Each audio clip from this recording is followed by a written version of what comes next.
Hi viewers, welcome to the Newscast BT channel. Today I am going to explain the situation of Niger Coup, how it was occurred. A coup took place in Niger on July 26, 2023 as a presidential guard in Niger detained President Mohamed Bazoum and the commander of the presidential guard General Abdurrahman Tiani declared himself the leader of the new military council. The Presidential Guard forces closed the country's borders, suspended state institutions, and declared a curfew.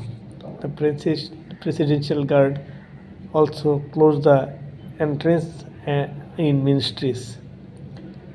This is the fifth military coup since the country gained independence in 1960. Arrest of President Bazoum. Early on 26 July 2023, the presidency Twitter account announced that the Presidential Guard, led by General Abdurrahman Chiani, had taken part in an anti-republican demonstration and tried in vain to gain the support of other security forces. It added that President Mohamed Bazoum and his family are being held in the presidential palace in the capital, Niamey. Interior Minister Hamadou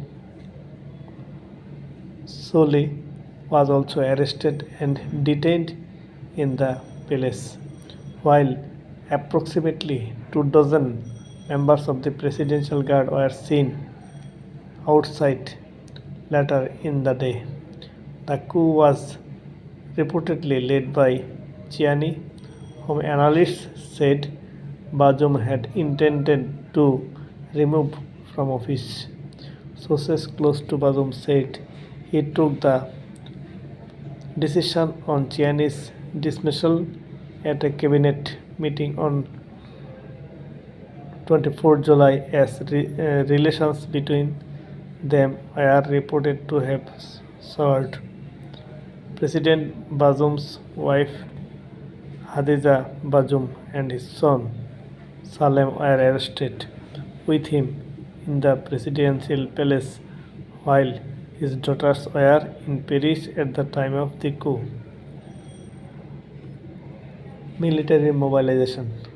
In the morning hours, military vehicles close to the presidential palace and neighboring ministries and palace crews were denied entry. About 400 civilians supporters of Bazoum tried to approach the place, but the Presidential Guard dispersed them with gunfire, wounding one of them. Elsewhere in Niamey, the situation was described as stable, and the presidency reported that protests in support of Bazoum took place around the country's democratic missions abroad. In response to these events, the armed forces surrounded the presidential compound in support of Bazoum. The army also issued a statement saying it had secured key strategic points in the country, and the presidency stated that the army and the National Guard were ready to attack the Presidential Guard. The BBC reported that forces loyal to the president had surrounded state broadcaster ORTN, while the US Embassy warned against traveling along Niamey's Boulevard de la République, where the presidential palace is located, declared the overthrow of Bazoum.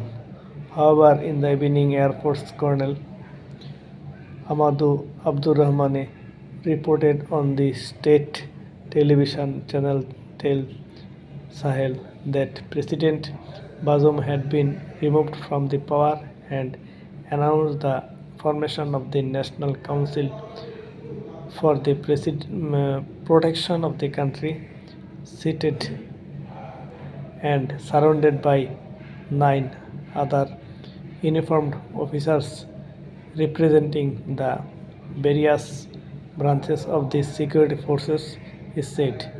The defense and security forces decided to overthrow the regime due to the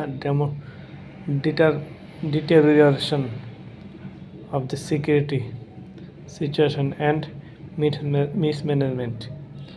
It also announced the suspension of the country's constitution, the, the suspensions of the work of state instructions, and the closure of the country's borders. July 27, Chief of Bazoum replied. On the morning of July 27, Bazoum tweeted that Nigerians who love democracy would be keen to protect their hard-earned gains. July 27, the Nigerian Armed Forces Command issued a statement signed by Army Chief of Staff General Abdur Siddiqui Isha declaring support for the coup, stating the need to preserve the physical integrity of the president and his family and avoid a fatal confrontation. July 28. Tiananmen assumed power. Major General Abdurrahman Chiani declared himself head of the National Council for the Protection of the Homeland in a speech on Tele Sahel. He said the coup came to avoid the gradual and inevitable demise of the country and said Bazoum had tried to hide the harsh reality of the country, which he called a heap of dead, displaced persons, humiliation, and frustration.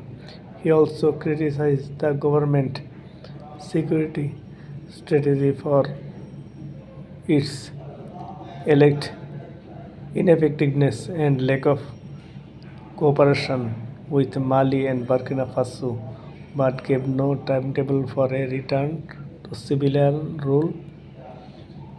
Colonel Abdul Al Rahman later confirmed his position as a concurrent de facto head of state, accused Bazoum government officials of plotting against the new regime while taking refuge in foreign embassy and warned the bloodshed if they persisted.